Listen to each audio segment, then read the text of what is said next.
Welcome to our channel. Today we how to back up your contract interaction history for incident review, complete guide step by step clearly. Begin by identifying the platform where your contract interactions are recorded. Log into the platform using your credentials. Navigate to the section dedicated to contract history or interactions. Ensure you are on the correct page that details all relevant interactions.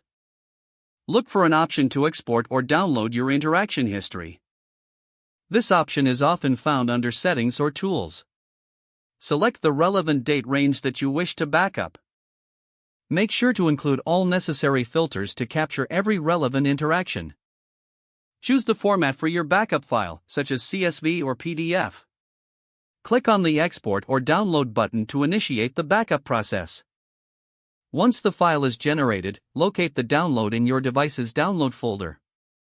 Open the file to verify that all interactions are included correctly.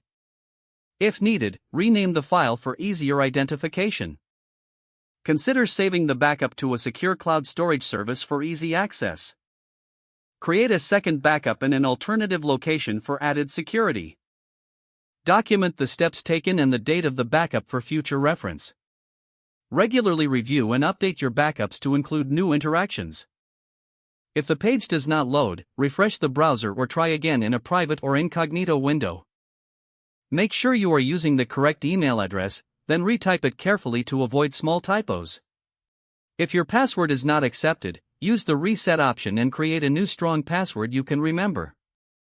Check your spam folder for verification or security emails, then complete any requested confirmation steps.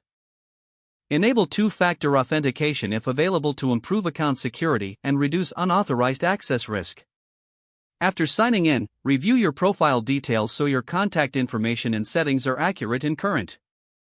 If you see an error message, note it down and try again after restarting your device and internet connection.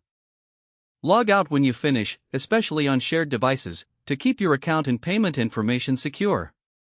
If the page does not load, refresh the browser or try again in a private or incognito window. Make sure you are using the correct email address, then retype it carefully to avoid small typos. If your password is not accepted, use the reset option and create a new strong password you can remember. Don't forget to like this video and subscribe to our channel for more step-by-step tech guides.